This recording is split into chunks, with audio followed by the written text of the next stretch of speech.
မျိုးသမီးတိုင်းကြောင်းလန့်ရတဲ့ယောဂကြောင့်ဆေးရုံတက်ခဲ့ရကြောင်းဖွင့်ဟလာခဲ့တဲ့ဆိုမြတ်နန္ဒာ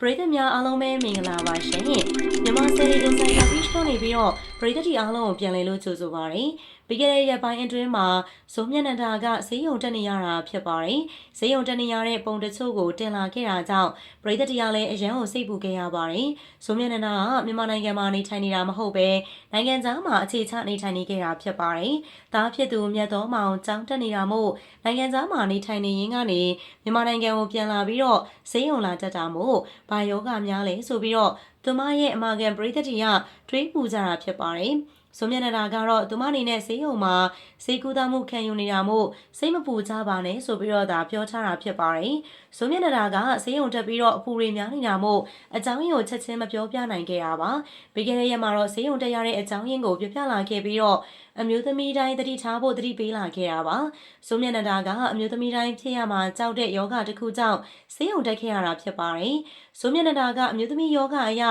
တအိမ်မှာအကျိတ်တွေဖြစ်နေခဲ့တာပါတအိမ်ရဲ့အဖြစ်ဘက်မှာအကျိတ်သေးသေးလေးတွေဖြစ်တည်နေခဲ့တာပါအကျိတ်တည်နေတဲ့နေရာကိုတော့လွန်ခဲ့တဲ့လပိုင်းနေကလေးကရိမ့်မိနေခဲ့တာပါဒါပေမဲ့လည်းခွဲဖို့အထိမလိုအပ်သေးတာကြောင့်နေခဲ့တာပါနောက်ပိုင်းမှာအကျိတ်ကပိုပြီးတော့ကြီးလာခဲ့တာမို့အမြန်ဆုံးခွဲဖို့လုပ်လိုက်ရတာပါဆိုမြတ်နန္ဒာကအနဲ့ခွဲကန်းဝင်ရမှာကိုလည်းထိတ်လန့်နေခဲ့တာပါဒါပေမဲ့လည်းခွဲဖို့အတွက်ဆရာဝန်ကတိုက်တွန်းနေပြီဖြစ်တာမို့မြန်မာပြည်ကိုပြန်လာပြီးတော့ခွဲဖို့ဆုံးဖြတ်ခဲ့ပါတယ်ဈေးရုံမတက်ခင်မှာလည်းဆိုမြတ်နန္ဒာကတရားဓမ္မနဲ့စိတ်ကိုအေးချမ်းခြင်းတဲ့အတွက်သီလရှင်အရင်ဆုံးဝတ်ခဲ့သေးတာဖြစ်ပါတယ်သီလရှင်ဝတ်ပြီးတော့တရားအားထုတ်ပြီးတော့မှခွဲဖို့ဆုံးဖြတ်ခဲ့ရပါဆိုမြတ်နန္ဒာကသီလရှင်ဝတ်ပြီးမှသာဈေးရုံတက်ပြီးတော့ခွဲခဲ့တာပါအကြောက်တာမို့ဈေးရုံတက်ရတဲ့အချိန်မှာအရန်ကိုစိတ်ပင်ပန်းနေခဲ့ရတာဆိုပြီးတော့ဖွင့်ဟချခဲ့ပါတယ်ဒါအပြင်နောက်ထပ်တစ်ကြိမ်ထပ်ပြီးတော့ခွဲရမှာလဲကြောက်နေခဲ့တာဖြစ်ပါတယ်ဆိုမြတ်နန္ဒာကသွေးအားနေနေတာကြောင့်စိုးရင်စိတ်တွေကလည်းများနေခဲ့တာပါဆိုမြတ်နန္ဒာကစိုးရင်နေတာကြောင့်ခင်ပွန်းဖြစ်သူဆိုသူကလည်းဈေးရုံမှာတဖွားမှမခွာပဲအတူတူရှိပေးနေတာဖြစ်ပါတယ်ဒါကြောင့်မို့လဲဆိုမြတ်နန္ဒာအတွက်အားအရန်ရှိခဲ့ပါတယ်စိတ်ချယုံကြည်ရတဲ့ဆရာဝန်နဲ့ခွဲခဲ့တာကြောင့်စိုးရင်စရာလည်းမရှိခဲ့ပါဘူးဈေးရုံတက်ရတဲ့အချိန်မှာဆိုမြတ်နန္ဒာအတွက်ဆိုသူကအပြည့်အဝကိုခင်ပွန်းကောင်းဖြစ်ခဲ့ရပါသူမအတွက်စိတ်အားမငယ်အောင်လဲအားပေးတယ်လို့ဘေးနားကနေလိုအပ်တာအားလုံးလုပ်ပေးခဲ့တာဖြစ်ပါတယ်ဆိုမြတ်နန္ဒာကဈေးရုံ2ရက်တက်ခဲ့ရတာဖြစ်ပြီးတော့ဆင်းခဲ့ရပါပြီမြင်မြန်သက်သာသွားတာကြောင့်သူမကိုကိုရိုင်းတောင်မှအံ့အားသင့်နေရတာဖြစ်တယ်ဆိုမြတ်နန္ဒာက